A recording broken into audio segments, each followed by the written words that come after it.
Well,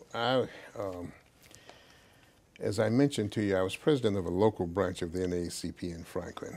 I moved away to New York at a certain point, and when I came back, I volunteered with the local branch of the NAACP, and the state president, then Furman Knox was his name, who lived in Covington. Furman had moved to Louisville, and they had asked me about running to be the state president of the NAACP. I said, well, I don't mind doing what I can. I used to try to do their minutes and send out their notices and that sort of thing. And Furman was kind of pushed with his time. And so at any rate, they ended up electing me as a state president. I served as the state president of the NAACP in Kentucky for a little better than 14 years. And we started off, we had 5 or 6 NAACP units. At the end of the 14 years, we had more than 40 communities with NAACP units in place. And so we were fairly successful there. I often tell people that all NAACP branches around the country that people want to be a part of a group that's doing something. Nobody wants to come to a meeting every first Tuesday night just to sit and count the $10 that you got at the treasurer and to fuss about stuff. But if you're doing something, people are willing to be a part of it. We tried to have an active state conference during that period of time. We would bring candidates for governor before the state NAACP and raise questions with them. At that time, when I first started, there were no blacks on the state police department. And so we challenged the state police department, and they again kept saying we're doing the best we can, that blacks don't want to work over in eastern Kentucky because based on a seniority system, you could pick the part of the state you want to live in. And few people wanted to go to eastern. That was their argument. I said, no, they're decent paying jobs, and blacks want jobs like whites want jobs, wherever it paid right decent money at the time. At any rate, we ended up writing the Law Enforcement Assistance Administration, LEAA. I had no idea what that was, but it stuck with me for the years since then. And asked them again to withhold money from the state of Kentucky because the federal government sends money into the states, to all the states, to help with law enforcement until they implemented some semblance of affirmative action. Once we did that, all of a sudden they found black people.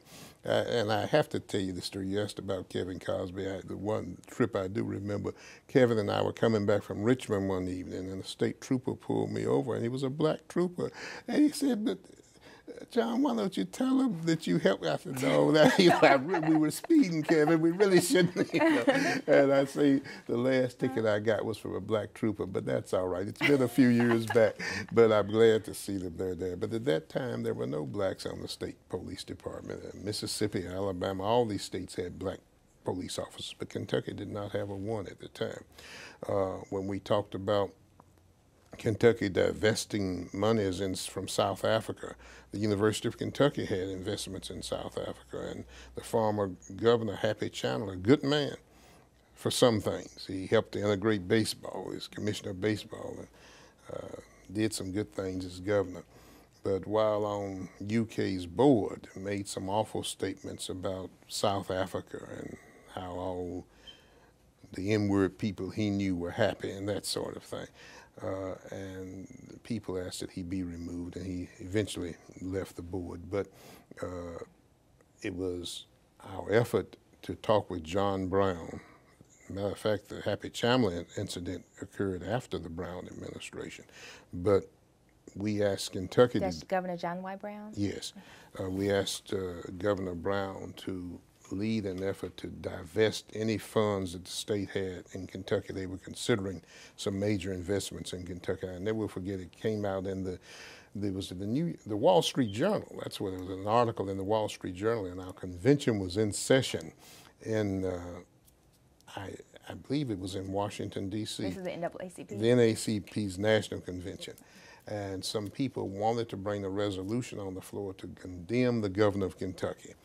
And I knew the governor, and he was, I thought, a fairly decent person. Every time I'd gone to him, he seemed to be reasonable and willing to talk with us about it. So I called. I said, the governor's not available. I said, will you tell him this is John Johnson?